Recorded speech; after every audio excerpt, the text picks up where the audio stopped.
everyone! I thought I'd just sit down and film whilst I cleaned my Sarah Flint Natalie flats in the Vachetta leather because, well, I was going to clean them anyway, and I thought it's probably a good idea to film this and show anyone who was curious about how to take care of it.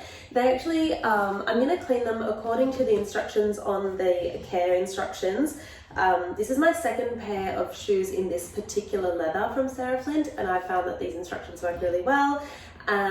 Currently, because I'm not afraid to wear or use my things, and maybe I should be a bit more gentle, I don't know, but I love to wear my things that I love, like, what can I say?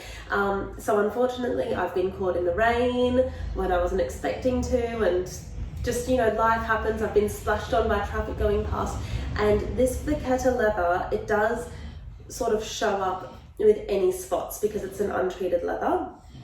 But gradually, over time, those spots will even out and the shoe darkens, it develops what's called a patina. It darkens the leather and it becomes even in a much richer, warmer color. So the shoes that, I mean, even now they're darker than when I purchased them, but they're quite uneven in terms of the spotting that's around the shoe, just from general unavoidable puddles and whatever else has happened in my day-to-day life.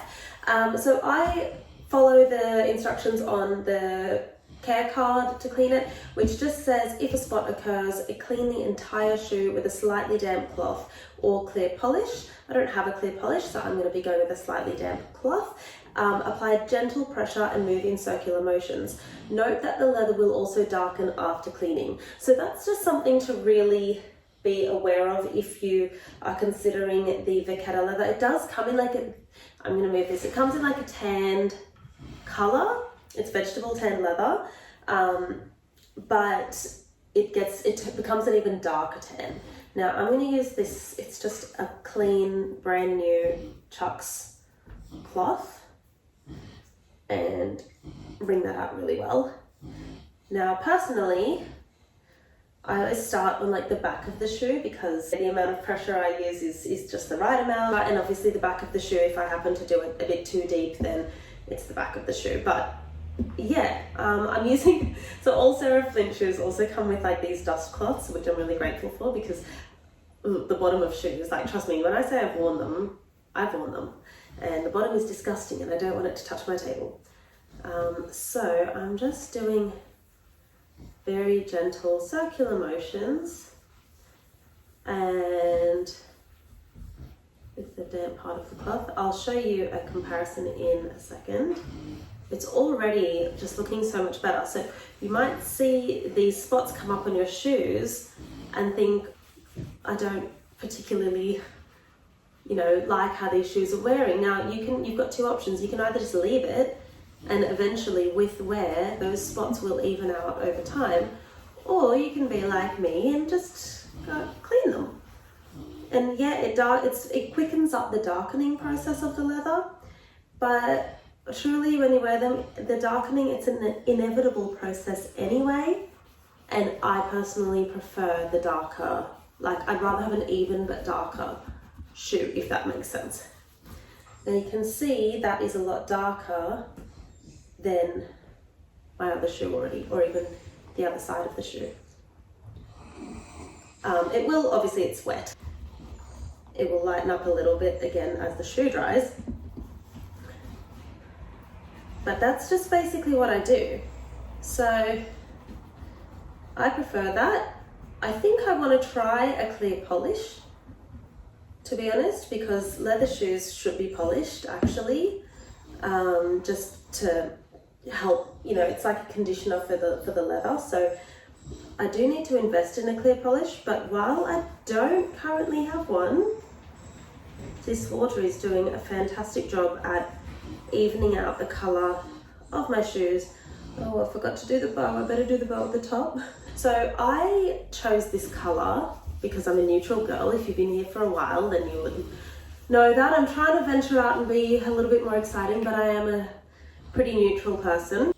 So yeah, it wasn't a question for me to choose this color, apart from the fact that some people are very nervous about it, I would say, and have been like, oh, be careful of the Vachetta leather because it spots. So it depends on your personality. I would say that if you're somebody who's very, very particular about the way that, you know, they want things to look immaculate in the sense of they like it to look exactly as it did the way that they purchased the item, then it's not the leather for you. But I mean, it's a gorgeous shoe and it's available in so many alternatives. However, I personally love the look of the worn in beautiful leather. It's still looking, as you can see, a very elegant, gorgeous shoe. The design of it is very feminine and very, I mean, it's just a beautiful shoe. It's a classy shoe.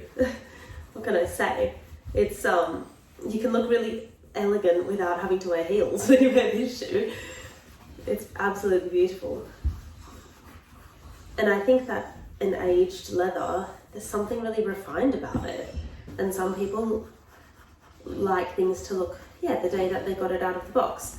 So I would probably consider one of the other colours if that's you, if you're that type of person. And I hope that this helps you to wear your Natalie's more if you have them and you're, you know, afraid of them getting those spots, or jump the gun and go ahead and treat yourself if you want to. Like, you know, if that's what's stopping you, and if you were worried about the caring and the evening out of the leather and stuff, if that's what's stopping you, well, then I'm here to reassure you that it does age absolutely beautifully. I mean, it's an investment pair of shoes. So go ahead and treat yourself. I do have a code, which I would be more than delighted for you to use, that would save you $50. It's in the link in my bio. I'll put it in the description if I remember of this video. So that can save you $50. And they also do come in, like I said, a bunch of other colours. So if the Vachetta's not for you, but yeah, they're so comfortable. So this is the finished shoe now that I've cleaned them both. You can see that they are darker than the start. And that's it, really. So I hope that helps you. If you've got any questions though, of course, about any of these shoes, or the cleaning or the process, or any other Sarah Flint question generally, just shoot me a comment or a DM. I'm not sure what happened to my outro footage, but thanks so much for watching. Don't forget to like and subscribe. And if you wanted to get a pair of Sarah Flint shoes, I'll leave the details in the description box for my discount code, and I'll see you in the next video. Bye!